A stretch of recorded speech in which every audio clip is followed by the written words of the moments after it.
É bem possível que você discorde de mim e eu discorde de você daqui pra frente, mas vamos ser amigos, tá certo? Sim. Vamos continuar amigos. Jamais. E eu serei o seu amigo mesmo que você não queira ser meu amigo. Boa. Dois.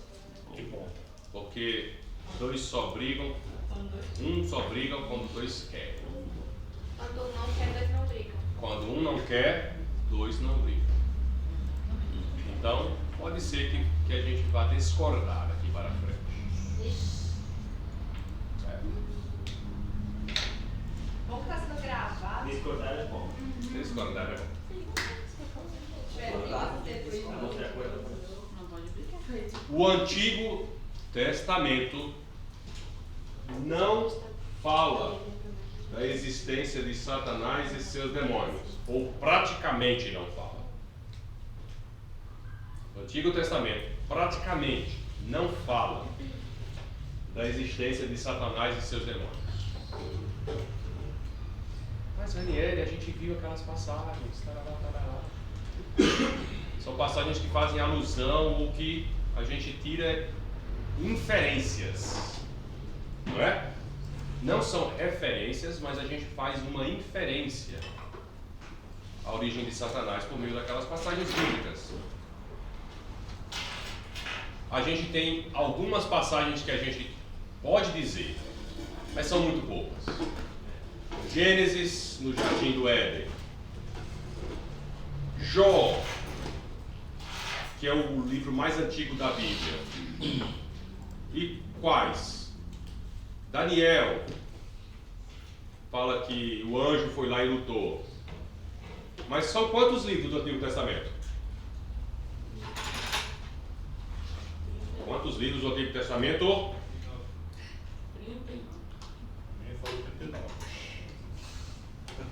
Quantos livros tem a Bíblia? Mas eu vou fazer uma prova para você daqui a pouco. Dada a extensão dos livros do Antigo Testamento, eu posso falar que o Antigo Testamento praticamente não fala da existência de Satanás e seus demônios. Mas uma coisa acontece quando a gente começa a ler o Novo Testamento. O Novo Testamento aparece uma explosão sobre o tema. E a gente tem que se perguntar, uai, por quê, senhor? Não é? Porque, considerando vocábulos que dizem respeito a demônios, satanás, possessões, etc., o Novo Testamento apresenta cerca de 511 referências numa porção das Escrituras que é menor do que o Antigo Testamento. Barbaridade, tipo. Por quê? A Bíblia fala de possessões de demônios, possessões demoníacas em pessoas, somente nas épocas nas quais Deus estava fazendo novas revelações. Isso acontece principalmente nos Evangelhos, quando Jesus revelava a sua nova doutrina.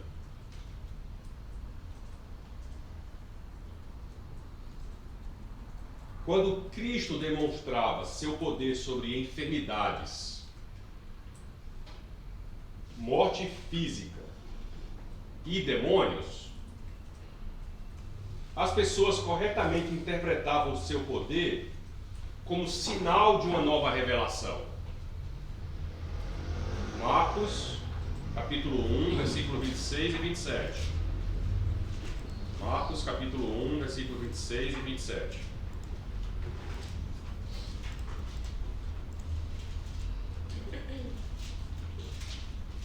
Quem achou, pode ler. O espírito imundo sacudiu o homem violentamente e saiu dele gritando. Todos ficaram tão admirados que perguntavam uns aos outros: o que é isso? Um novo ensino e com autoridade.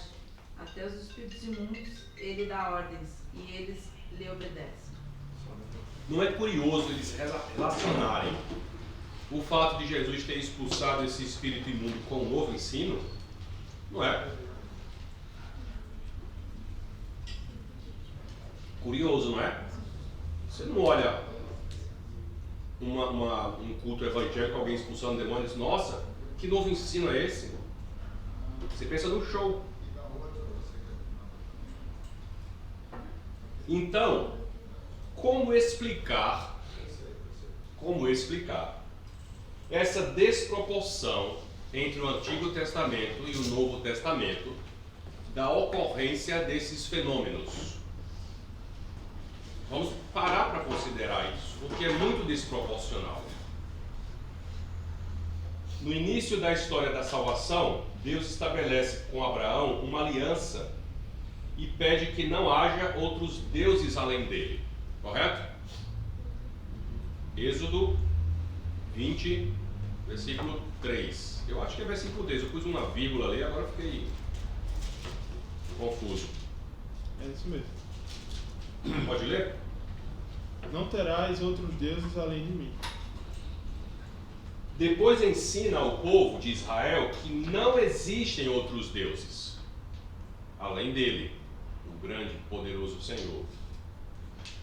E por meio dos profetas, ele inaugura a luta para livrar Israel da idolatria.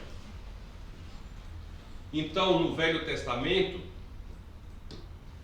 o trabalho de Deus é fortalecer na mente dos hebreus a figura poderosa do Senhor como grande personagem da história, e não tem coadjuvante, não tem papéis secundários, não tem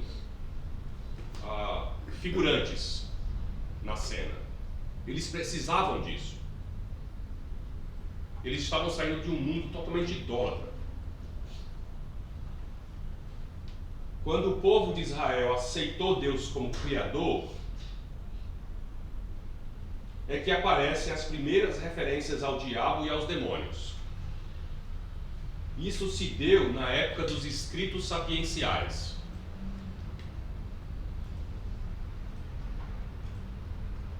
No período intertestamento, ou intertestamentário, ou entre testamentos, começaram as primeiras elaborações teológicas a respeito do diabo e seus demônios. Antes disso não tinha isso.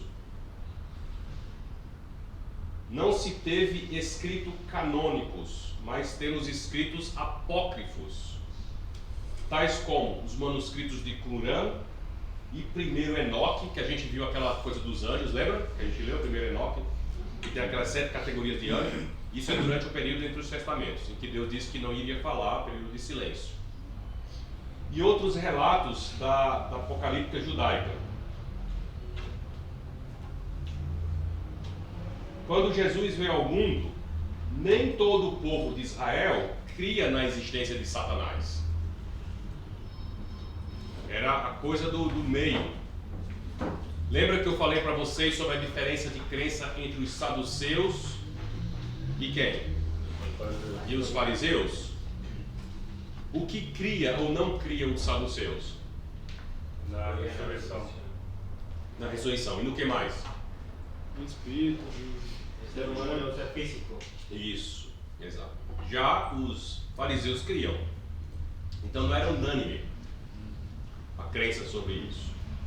Os saduceus não criam nos seres demoníacos e os fariseus e essênios criam nos anjos e demônios.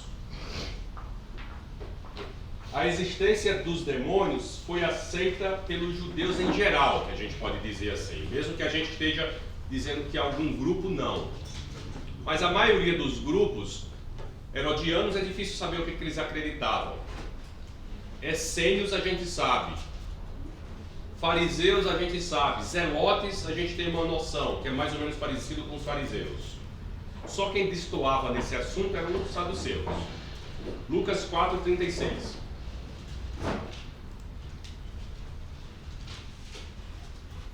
Todos ficaram admirados e diziam uns aos outros: que palavra é esta? Até os espíritos imundos ele dá as ordens com autoridade e poder, e eles saem. E os gentios? Os gentios naquela época viam os demônios como bons e maus.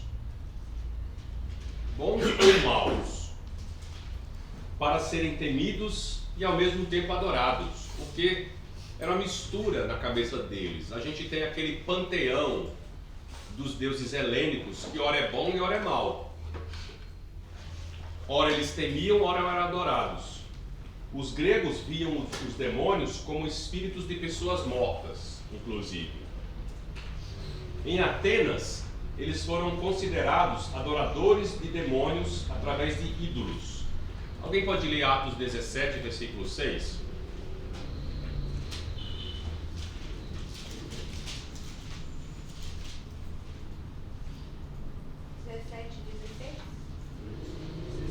Seis. 17, 16.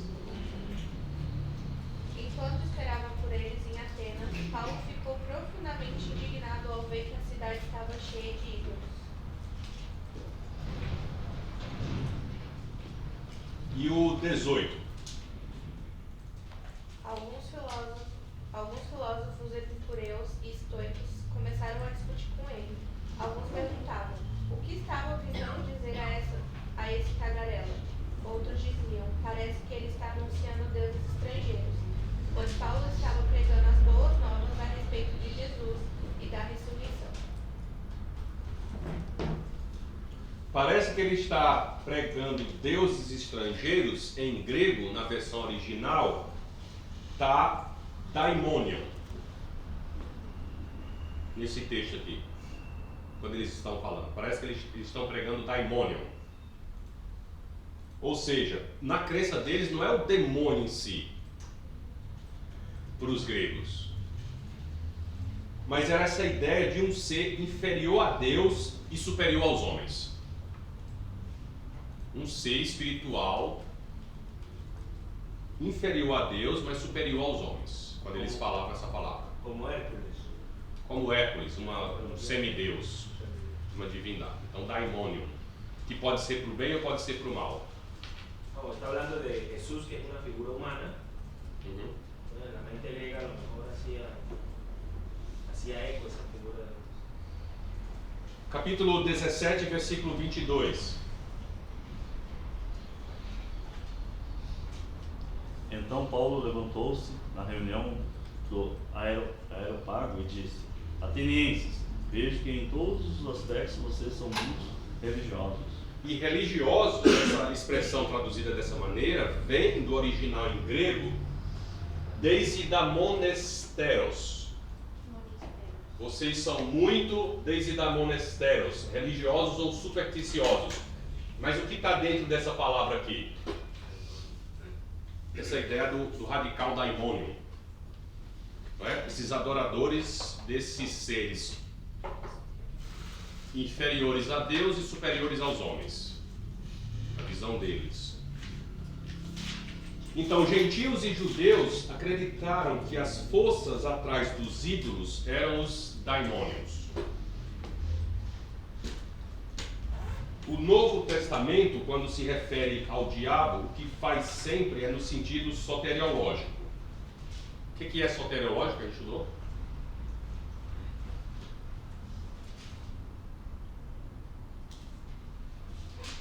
Que é o estudo a respeito da salvação, dirigindo a respeito da salvação. Só para lembrarem essa palavra, quem nasce em Salvador é soteropolitano. Então, por isso que soteropolitano é É de salvação, de Salvador. Muito obrigado. Aí memoriza melhor. Perfeito. Então, quando o Novo Testamento se refere ao diabo, está sempre dirigindo quem está lendo para onde?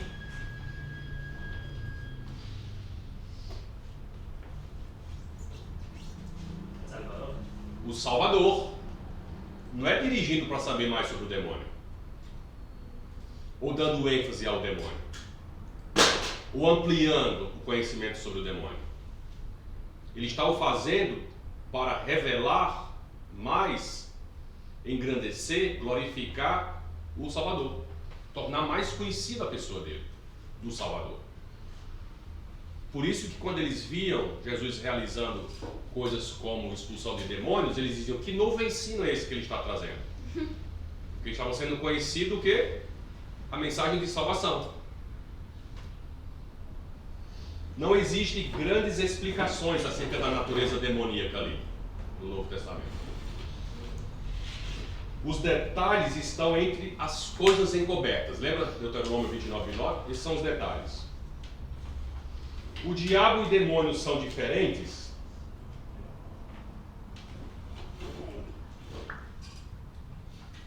Para os católicos, a existência do diabo e seus demônios é uma verdade de fé. Para aqueles que aderem à Igreja Católica Apostólica Romana, crer na existência dos demônios não é uma opção. Perfeito. E para nós? Também. Eu creio na existência de demônios, do diabo e do inferno. A gente já viu que tem linhas da religião cristã que já riscou isso da pregação. Não considera ter isso. O Catecismo da Igreja Católica, no número 391, traz uma citação do Quarto Concílio de Latrão. Com efeito, o diabo e os outros demônios foram por Deus criados bons em natureza, mas se tornaram maus por sua própria iniciativa. É isso também que a gente chega à conclusão, né? Mas isso é descrito na Bíblia? Não. É vago isso, né? Quando fala anjos caídos, É, isso. talvez seja uma coisa assim, né? Talvez seja uma coisa assim. Então a gente faz a inferência nesses textos. Mas quando fala em diabo, que imagem vem à sua mente? Diabo, pense aí. A visão, Vai, fala, Marcelo. a visão humana que foi repassada aos homens desde os tempos antigos é aquela coisa horrenda, bizarra, Aham. amedrontosa. Mas observando no lado bíblico, se foi criado por Deus é algo extremamente Belo, belo, talvez, né? talvez, né? Mas que ele pode assumir formas. É. E como a própria Bíblia diz que ele pode transfigurar em anjo, em luz poderoso. Então fica meio que difícil imaginar como ele se. O que vem na mente é enganador, né? Enganador. Mentiroso. Olhando Gênesis 3, já se apresenta assim. É. Colocaram a imagem de vermelho, né? Opa, vermelho. Chifrudo. Chifrudo. Rabo Tem rabo e um coisinho com e um tridente. Exato. Porque esse processo foi um processo de formação ao longo da história. Começou com Hades, um deus grego do submundo do reino dos mortos, ou Plutão. Ele está aqui segurando o seu dudente, porque só tem dois, né? Tridente. E ele está segurando o cão cérebro de 3 cabeças, que guarda a porta do submundo. E esse ser da mitologia pagã, que cuida do submundo, o inferno é sempre para baixo, foi usado na construção do nosso pensamento, no processo de formação da imagem. E junto a isso foi acrescentado Poseidon, deus grego dos mares, ou Netuno. Então, a figura desse sujeito, mais o tridente, mais a figura desse aqui, virou esse amálgama que a gente tem hoje na cabeça. Mas não só isso. É o penteado do outro lá aqui. É lá o penteado dele, né? É. Dois chifrinhos, É, né? é, É uma coroa. exato. É uma coroa. É uma coroa, né? Você deu o rei. É o rei do submundo. É. Hades, está escrito lá embaixo. Mas esse processo de formação da imagem incluiu o deus Pan, deus grego dos bosques, ou Pânico, do latim fauno. A figura do diabo como um bode velho, metade homem, metade bode, com os pés de cabra, cheio de pelos. dourado, sentado numa posição meio triangular, não é? Com chifres. A aparência do diabo só veio a se concretizar a partir do fim do Império Romano, em 476 d.C., quando a Igreja Católica passou a ocupar o vazio de poder deixado pela queda de Roma. E pegou um monte de coisa do paganismo e foi fundindo nesse conceito, nessa imagem. Porque para a Igreja Católica era importante as coisas da imagem, visuais. Tinha uma maneira de educar as pessoas por meio das imagens, no mundo que o povo não sabia ler ou escrever. Até a arquitetura das catedrais eram para, de maneira didática, ensinar que eles eram muito pequenos e Deus era muito grande. Que a luz vinha por vitrais e tinha essa áurea mística, com cheiro de incenso e vela, e a estrutura dos lugares, e os padres sentados de maneira alta, e tudo em cima. Vá na Catedral da Sé, em São Paulo, você vai ter uma aula só na arquitetura. Os desenhos também, que tem a crucificação de Cristo, você vai de uma igreja católica, tem os desenhos, né? Das estações. Das estações, e aquilo é para ensinar as pessoas que antigamente não sabiam ler. Vou escrever. E aquilo, esse está relacionado também com aquilo que a gente estava comentando sobre a aparência dos anjos, né? Que a gente tem uma visão que o anjo ele tem aquela figura que é importada dessas religiões. Né? Exato. E eles pegaram tudo, até as datas festivas religiosas. Sim. Mistura equinócio, mistura estações do ano, mistura tempo férteis e tempo de escassez. Não é? Eles tinham que pegar tudo isso e ressignificar. A coisa da ressignificação. E com o intuito de despaganizar a Europa durante a Idade Média, a Igreja Católica intensificou a pregação do mito. Professor de História, me ajuda nisso aqui, professor de História. Estava falando que a Igreja Católica é muito estudada naquele período. Hereges, bruxas, alquimistas, judeus e até ciganos eram perseguidos. E se avolumou crenças em lobisomens, vampiros, assombrações e bruxas. E é difícil separar isso da sua cabeça agora, porque está lá há muitos anos. Há muitos anos. E quando alguém diz, alguém pentecostal diz, eu vi o demônio, a imagem que ele vê é de quê? É um bodezinho. É um bodezinho. Ou um macaquinho com rabo, um peludinho, ou um bicho vermelho, um cramunhão.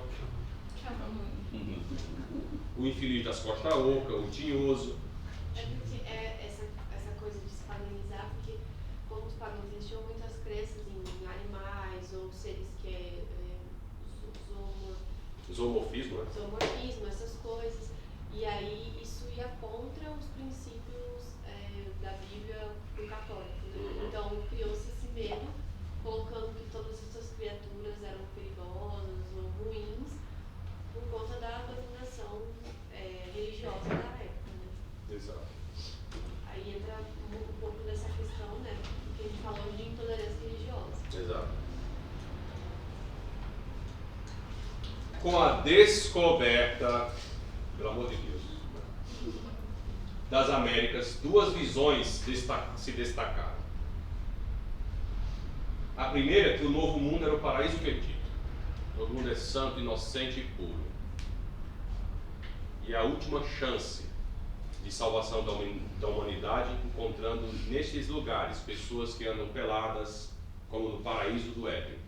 Mas tinha algumas pessoas que acreditavam que realmente, tipo assim, as Américas eram de fato o paraíso. Exato. Eu estava assistindo uma reportagem que existe uma cidade no México que eles falam que eles são o reino de Deus, que é aquela teve uma visitação de uma santa e aí revelou uma japonesa que estava passando e falou que ali era as pessoas que iam ser salvas. Então todos os habitantes daquela cidade acreditam que ali é o reino de Deus que foi instaurado, são as pessoas que vão para o céu, são as pessoas que moram naquele lugar. Isso é tão forte, Ana, ao ponto de Joseph Smith fundar uma religião dos mormons, acreditando que os judeus em algum tempo chegou até lá. Em Utah vai ser o lugar da Nova Jerusalém, porque aquele lugar é o lugar do novo Éden. Sim. O outro ponto é que a América era o reino do anticristo.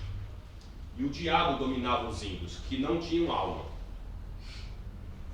Eram porcos. Ou tinham que correr e catequizá-los para salvá-los do paganismo, ou não tinha salvação porque eles de fato não tinham alma. Não sei muito falar sobre isso, mas talvez um antropólogo ajudaria a gente a pensar sobre isso. Mas tinha essas duas visões, né? Com a escravização dos povos africanos, não só dos povos africanos, mas com a escravização dos povos africanos, os senhores associaram a figura do diabo a essas divindades africanas, que para eles nem eram, nesse sentido, era outra cultura. Mas associaram os orixás e as entidades ao diabo e os demônios, nesse sentido. Mas era o mesmo parâmetro que os gregos viam esses semideuses, que poderiam ser do bem ou do mal, abaixo de Deus e acima dos homens, né? E com o tempo, até os protestantes foram vistos também dessa maneira por eles. Posteriormente, até protestantes eram associados ao diabo, como dito como novas seitas ou bodes. No Nordeste tinha isso, né? Lá vem os bodes. Havia os bodes, jogavam pedras. Jogavam pedras, porque eles se vestiam de preto e tinham um livro da capa preta sempre embaixo do braço, não é? E tinha esse preconceito. Então tem diferença entre anjos e demônios? São os eleitos e os que pecaram? Tem essa diferença entre os dois? Algum comentário até agora? Apocalipse 2, 7 a 9, a gente já leu bastante essas duas passagens e mostra essas características que estabelecem, além de Daniel, Miguel como um príncipe supremo, não é? Como se estivesse acima dos anjos ou liderando ou guiando nessa tarefa de estar à frente desse exército a favor de Deus nessa batalha. E Satanás como governante do mal, como esse príncipe do mal que lidera esse exército do outro lado da batalha contra a vontade do Senhor. Mas Paulo em Timóteo vai fazer uma diferença de anjos e demônios usando um termo diferente. Alguém pode ler 1 Timóteo 5, 21?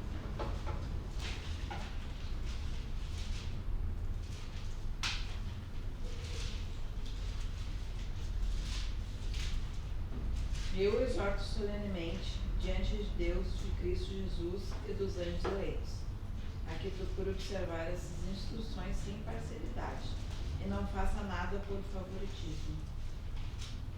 Qual é o termo que ele usa em 1 Timóteo 5, 21? Anjos eleitos. O que seria anjos eleitos?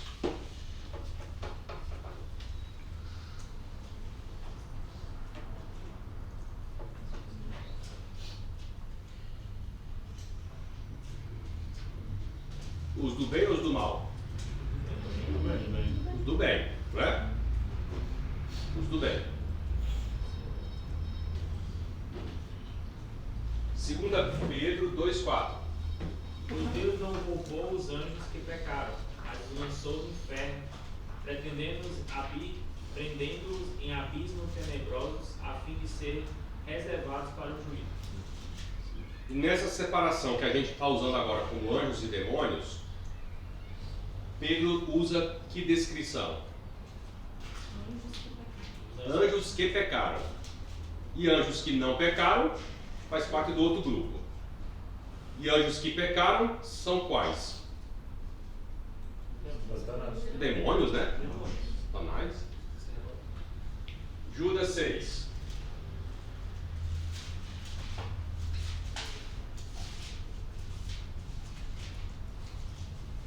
Quanto aos anjos que não conservaram suas posições de autoridade, mas abandonaram a sua própria morada, eles têm guardado em trevas, presos com correntes eternas para o juízo do grande dia.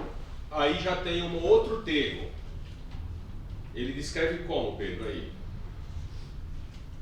Anjos que não conservaram suas posições. Anjos que não conservaram suas posições. Que posições a gente deve inferir sobre essa? Posição de autoridade. Posição de autoridade. Suas posições originais. Aham. Não é? Ao lado de Deus. Não conservaram suas posições ao lado de Deus, mas fizeram o quê? Mas abandonaram. Correto? E Mateus 25, 41.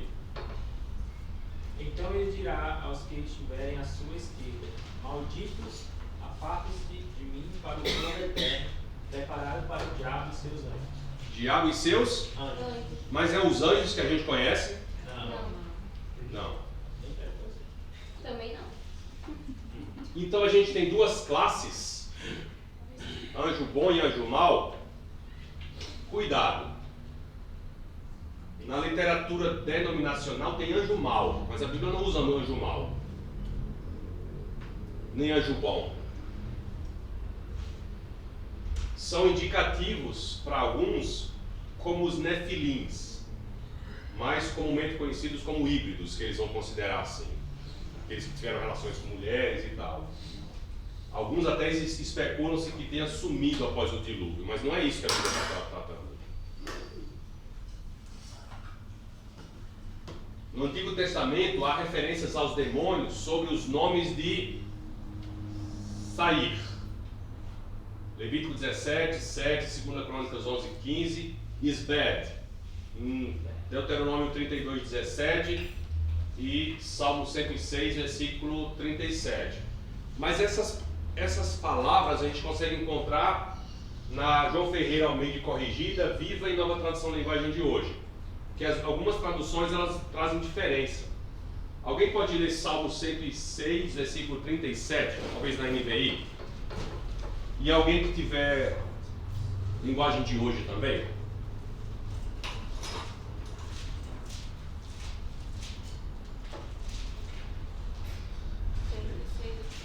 Sei. 106, 37. Na NVI. Na NVI. Sacrificaram seus filhos e suas filhas aos demônios. Ok, aos demônios, né? Está dizendo. Na linguagem de hoje, está 37, né? Uhum. Eles ofereceram seus próprios filhos e filhas como sacrifício a deuses pagãos. A deuses pagãos. Revelados como deuses pagãos. Então, dependendo da Bíblia que você consulta, da tradução, você tem uma tradução diferente para essas palavras em hebraico. Os ídolos não são deuses, mas demônios, como a gente viu em 1 Coríntios 10, 19 a 20. Nos evangelhos a palavra é daimônio, seres espirituais hostis a Deus e aos homens, como a gente já leu. E há uma distinção entre o diabo e os seus demônios. Lucas chama os demônios não de anjos maus, nem de outras coisas. Ele vai dizer espíritos malignos e espíritos imundos. Não é? Jesus expulsava os espíritos malignos e os espíritos imundos. Para Satanás, Mateus vai chamar de maioral dos demônios, fazendo essa distinção de importância. Por isso que aí se cria a ideia de ter o chefe dos demônios. O chefe dos demônios. Isso. O que dá ordem e os que vão cumprir. Obedecem. Obedece. Isso leva uma compreensão errônea de que vai ter um inferno com o demônio sentado no trono, sem sofrer nada, e os demônios trazendo os pecadores a chicote para sofrerem no fogo, e eles mesmos não estão sofrendo. É o alto da compadecida de Ariano Suassuna, não é? E o demônio só de boinha lá, fazendo as acusações, e não está sofrendo nada. É razoável dizer que os demônios são os mensageiros do diabo, aqueles que foram enviados para cumprir o seu propósito. Mateus fala dos anjos do diabo. Mateus capítulo 25, versículo 41. Sabe que eu pensava assim mesmo. Pensava? Que os os demônios não estariam sofrendo, que lá é o território deles, eles estão mandando lá, seriam os senhores dos escravos, vamos assim dizer, né? Mas na realidade, agora que caiu a ficha, eles estão se danando mesmo. O inferno foi criado para a condenação deles, dos seus demônios, para sofrerem lá eternamente. E os pecadores vão juntos. Mas às vezes leva anos para tirar uma imagem da cabeça. A gente chama isso de quê, gente? Cosmovisão. Diga. Mas yo me pregunto si ellos no están sufriendo ahorita. Agora? Sí, porque, bueno, claro, están acorrentados, pero en los días de Jesús yo veo como esa necesidad de ellos estar en un cuerpo con vida. Cuando está con el demonio de Gadareno, los demonios le suplican a Jesús que... Sim, me tirem daqui. Entonces yo veo como si ellos necesitaran entrar en contacto con algo que tenga esa vida que da Dios. Yo me preguntaría que están... Pessoalmente, minha opinião, no momento que eles abandonaram o estado deles original, já começou o sofrimento deles. Faz sentido, porque longe de Deus não tem alegria, não tem coisa só boa. tem angústia. Tem arrependimento, né? Eles devem se arrepender tanto. Só tem angústia e ranger de dente no momento que abandonou aquele lugar. Mateus 25, 41. Depois ele dirá aos que estiverem à sua esquerda: afastem-se de mim, vocês que estão debaixo da maldição de Deus.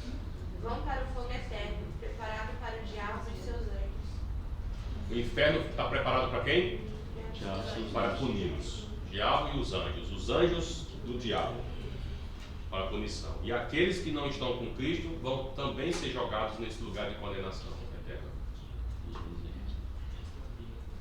E Satã ou Satanás? Em hebraico, Satã. Quem vai impor o sofrimento no inferno não é Satanás e os demônios. Não. É Deus. É Deus. Exatamente. Ele tem a autoridade sobre o inferno. Sobre o inferno. La falta de Deus. Como? La falta de Deus. Da falta de Deus. La ausencia. La mantenza, oscuridad, tinieblas, nada. Satã. Oi, quem falou? Eu acho muito que bem feito, porque assim, não, sério, porque imagina se você tá no céu, você conhece toda a dimensão tipo de Deus, toda a dimensão tipo o que é o céu, o que é tipo o paraíso, mesmo assim tipo você tem a paixão de ir lá e escolher o outro lado, sabe? Tipo, eu acho muito que bem feito. Eles não têm Duda, essa sua visão, esse seu comentário é muito pertinente. E para minha opinião, eu acho que é por isso que Satanás e os demônios não têm arrependimento ou perdão. Como assim? Porque foi da decisão deles, iniciativa deles próprios fazerem isso. Diferente de Adão e Eva, que foram coagidos, uma força externa a eles. É a mesma coisa, tipo assim, se a gente chegar lá, tipo, você teve uma vida toda pra se arrepender, pra continuar, tipo, escolher Deus e tudo. Aí você vai e quando você chega no céu, você vê o céu e fala, eu quero ficar ir pra cima, sabe? Exato, Tipo, exato. você já teve a visão do que é, você vai se arrepender agora porque você viu que o outro é ruim? Então, Satanás e os demônios não têm perdão e arrependimento, mas a humanidade tem, porque de certa forma foram induzidos ao pecado. Foi isso que a gente estava discutindo aqui. Sim, eu acho assim, que a humanidade tem a chance de arrependimento porque o pecado entrou pelo homem, mas não por causa da escolha dele desde o início de ter se afastado. A serpente estava lá para incitar. Ele escolheu. É responsabilidade nossa, mas é diferente do que os demônios fizeram. Sim. E agora, ninguém tentou o diabo. Ninguém tentou o diabo. Eu acho que a palavra é Do responsabilidade. nada, ele tava lá no paraíso vendo tudo e do nada deu uma doida nele, vou descer. Aí desceu. Isso que é pior. É isso que eu fico pensando. Isso eu não quero saber, não. Da onde surgiu isso? Eu acho que é responsabilidade nossa, mas não é iniciativa nossa. Então é essa. Talvez o pecado deles teria sido o mesmo que ele colocou sobre a Eva, ser como Deus, né? Despertou isso nele, ser como Deus, e ali despertou nele mesmo.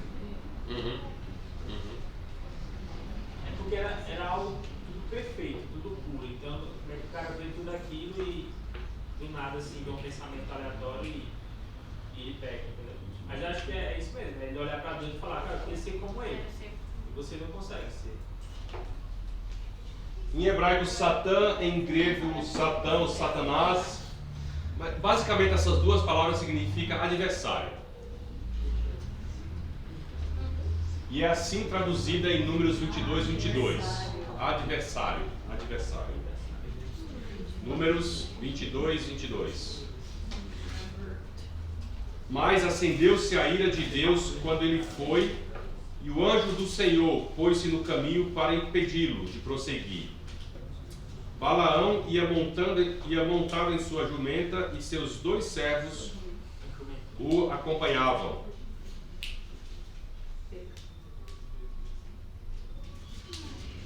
É 22, 22 mesmo? 23. Pode ler? E a jumenta viu o anjo do Senhor em pé. É isso? Yo creo que es impedirlo. Cuando la burra impide, cuando el ángel impide el camino de Balaam. Para impedi-lo de prosseguir. Tinha que ler em hebraico de novo, para saber onde é que está aqui. Ou se, é isso, impediu, ou se opôs a ele. Foi traduzido assim nessa versão. Quando pelo caminho ele se impôs contra ele. Em hebraico aqui é Satã, mas não é a pessoa, o personagem de Satã, mas a atitude de adversário, de oposição, de aquele que está fazendo oposição a alguém. Na corrigida fiel, ela está apresentada como adversário. Adversário, né? O adversário. Aqui na nova tradução diz que o Senhor se pôs na frente dele no caminho para barrar a passagem. Barrar a passagem, em oposição. Diabolos, no grego, é uma palavra que é dada a calúnia ou difamação. Diabolos tem a descrição de que aquele que acusa com falsidade, que não usa de argumentos verdadeiros, está argumentando contra, mas usando palavras falsas. Então, diabolos é um difamador, nesse sentido. João 8, 44, 1 João 3, 8, 1 Pedro 5, 8. Vamos abrir só uma passagem dessa, João 8, 44.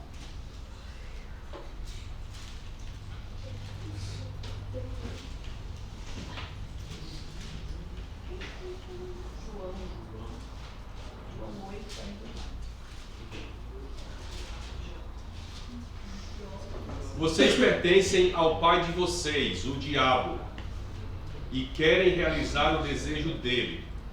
Ele foi homicida desde o princípio e não se apegou à verdade, pois não há verdade nele. Quando mente, fala a sua própria língua, pois é mentiroso e pai da mentira. Então é quase como uma explicação, uma redundância do que significa a palavra diabo. A explicação que Jesus está dando.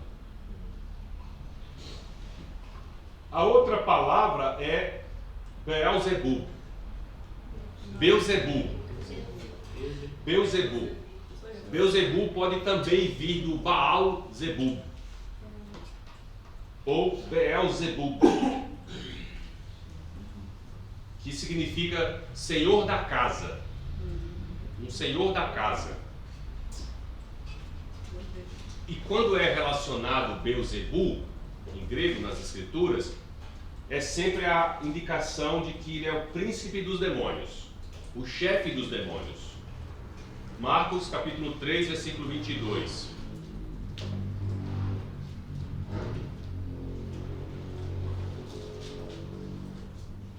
Quem pode ler? 3, 22.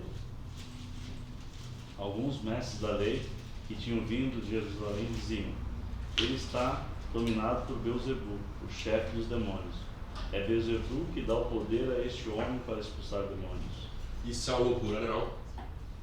Atribuir os feitos de Jesus ao Senhor da casa do mal. Ô, Ranieri, Eu já pedi, só que depois no 23 ele fala como pode Satanás expulsar Satanás.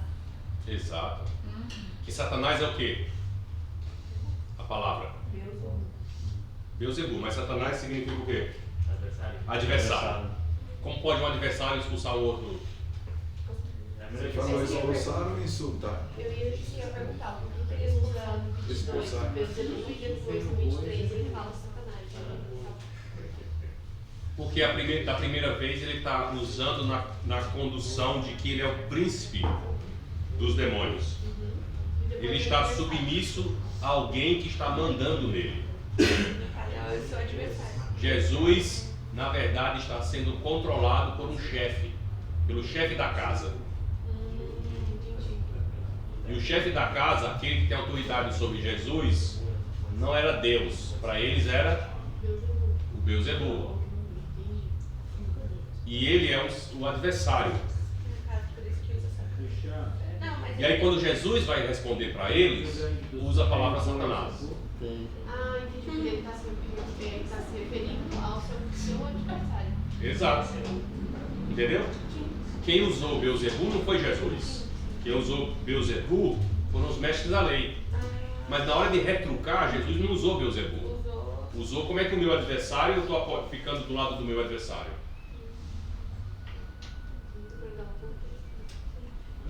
E aí, ele vai usar contra, viu, Ana? E ele vai dizer que o adversário não pode se aliar ao adversário, senão chegou ao seu fim. Agora lê o 25. E se uma casa se dividir contra si mesma, tal casa não pode se... Por que é que ele usou agora a ilustração de uma casa? Por conta de Beelzebub. Por causa de Beelzebub, chefe da casa. E no 24 ele fala reino também está relacionado, porque Isso. é príncipe. Isso. E depois falou sobre o reino, porque ele é o príncipe da casa, é o chefe da casa, o principal dos demônios. Jesus está costurando tudo ali. Breno? Eu acho que é na NVI que ele, quando fala dessa palavra Beelzebub lá no rodapé, também pode ser traduzido como Senhor das Moscas. É, Senhor das Moscas. Senhor do quê? Das moscas. É. Que senhorio, hein? Senhorio das Moscas. Porque Baal Zebub, o Zebub era uma divindade pagã também, que era o chefe do mal. E essa ideia das coisas podres, estragadas, ele é chefe dessas coisas podres, estragadas. Eu nunca quis procurar entender porque era Senhor das Moscas. Não? Não tinha muito interesse, mas eu só aceitei. Tá bom. Mas, voltando um pouco, quando estava falando que nós fomos tentados e podemos ter o arrependimento, e aí chamamos isso de pecado, né? E essa semana, uma palavra que me chamou a atenção, lendo o 2 Samuel, Natan diz para Davi que o pecado foi insultar o Senhor. Aí eu fui olhar insultar nas Escrituras, todo insulto é contra Deus, né? Em Lucas, eles dirigiram muitas outras palavras de insulto em Salmo. A ganância é um insulto ao Senhor, sempre insultar ao Senhor. E aí o que é insultar, né? É um comportamento que atinge gravemente a dignidade, a integridade e a honra, um afronto, uma ofensa. Então, na minha cabeça faz mais sentido, olhando para os meus pecados, como um insulto do que a palavra pecado, porque muitas vezes a gente acostuma com o termo e o termo perde a força que ele tem. E para mim, um insulto dá uma força muito poderosa, né? Então, pecar é insultar a Deus, é um comportamento que atinge gravemente a dignidade de Deus. Não que ele não vai deixar de ser digno, mas é essa a relação minha com ele. Então, faz todo sentido. Então, por isso que talvez os demônios, o pecado deles for insultar o Senhor. De novo, Está vendo como essas passagens que aludem a demônio e a Satanás dirigem para a soteriologia? Aponta para Salvação. e para o Salvador. Não é para ficar na placa. Se você encontra uma placa, um sinal de trânsito,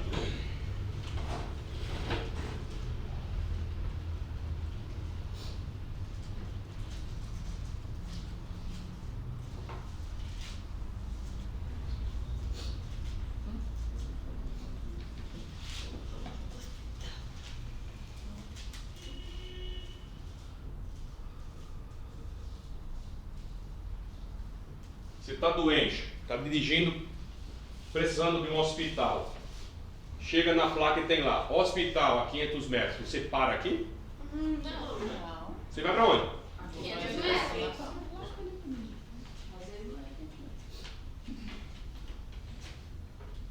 Muita gente não pode estar lá nessas placas. Essas placas estão apontando para algum lugar. A gente tem que passar por elas.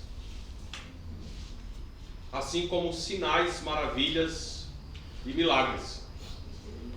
Tem gente que para e quer ficar no milagre, nas revelações, nas coisas fantásticas. Os sinais e os milagres apontavam para Cristo, revelavam a Cristo. Mas tem gente que quer parar numa placa de trânsito e ficar lá, e só quer viver de sinais e revelações e tarará e tarará. Mas as escrituras, os sinais e as maravilhas apontavam para Jesus. Passa direto dessa placa, ele está lá na frente. Isso só revela onde ele vai estar. Ou um sinal dele. Uma evidência de que está para lá. Porque em João, quando ele usa milagres como sinais. Para apontar para quem? Para Jesus, para evidenciar. Eles maravilhavam e glorificavam a Cristo. Até que eles não falam milagres, né? Fala sinais. É interessante essa ilustração. Segue. Está indo no bom caminho, mas não fica aqui não. Está na direção. Está na direção certa. Mas também tem uma palavra chamada maligno, que é poneros. Há ainda um outro termo, que é poneros. Tem várias passagens com relação a isso, que é maligno, aquilo que vem do mal. Ou às vezes ele fala sobre espírito maligno, que traz oposição ao espírito puro. Quem pode ler Atos 19, versículo 15? Eu vou mandar esses slides para vocês, aí vocês têm todas essas referências, tá? Um dia, o espírito maligno lhes respondeu: Jesus, eu o conheço. Paulo, eu sei quem é. Mas vocês, quem são? Então, esse espírito maligno estava em oposição aos espíritos puros, neste caso. Vocês lembram de outro termo que relaciona a diabo, demônio? Espírito de porco. Isso é referência de cosmovisão. Porque dado que Jesus mandou aqueles espíritos para porcos, se construiu a ideia de que ele tem espírito de porco. Mas gostei da lembrança disso. Mas é construído por causa daquele episódio, mas não quer dizer que todo porco tem espírito, que todo espírito que está no porco é demoníaco. É isso, rapaz? Só o Palmeiras que... O palmeirense. Não tem mulher, só o Palmeiras. Por isso que a Bela não come porco. Porque tem espírito no corpo. Nem religião não permite. Eu não posso comer isso. A outra palavra é Belial. Ou não? Já ouviram Belial? Não viram? Vamos ver agora. O sentido dessa palavra é geralmente deixado claro pelo seu contexto, porque ele é de tradução difícil. Filho de Belial, ou homem de Belial, indica uma pessoa extremamente pervertida. Por favor, alguém pode ler Salmos 18, versículo 4? E eu quero mais de uma versão para a gente ver, comparar. A As cordas da morte me enredaram, as tormentes da destruição me surpreenderam. Aí vai trazer morte. Belial é traduzido como morte nessa versão.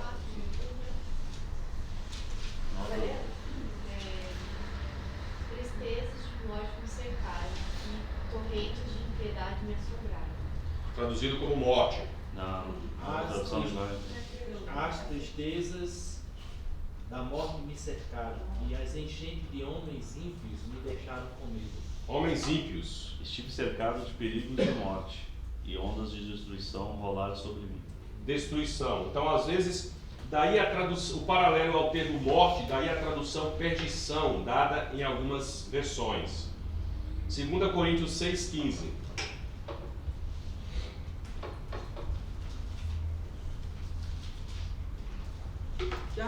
Que há harmonia entre Cristo e Belial. Opa, aí nem traduziram, né? Não. Só transliteraram. Que há de comum entre o crente e o descrente. 6,15. Alguém tem outra versão? 2 Coríntios 6,15. Como podem Cristo e o diabo estar de acordo? Aí já traduziram Belial como diabo. Mas não é adversário aí. Não, assim, como podem Cristo e o diabo estar de acordo? E aqui tá.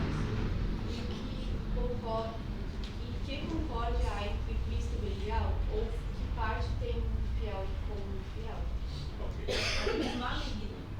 Aí então, maligno. Que harmonia entre Cristo e o maligno? Ou que união do crente com o incrédulo?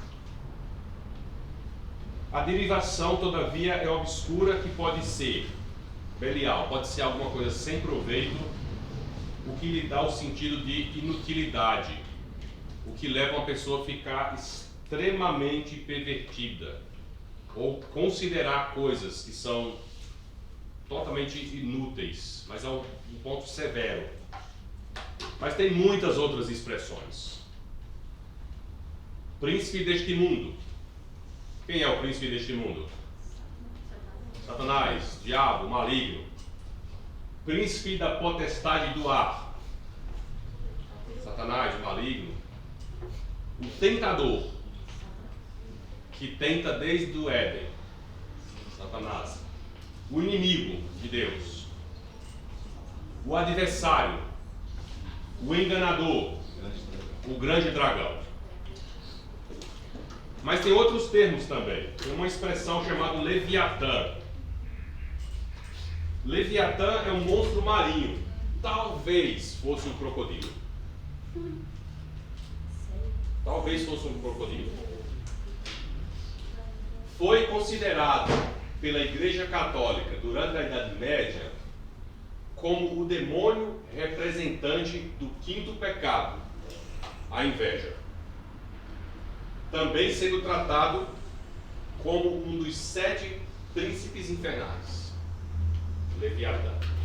Daniel, Ah. e isso é uma explicação porque criou esse medo durante a Idade Média sobre o mar.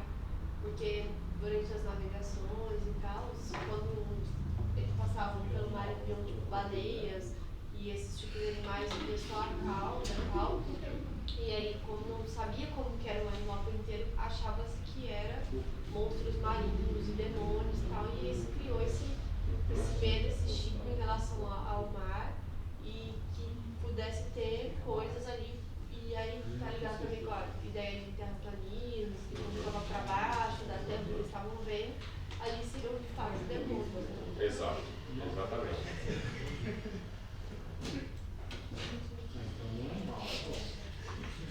Vamos dar um intervalo? Ó, Jesus, aleluia, glória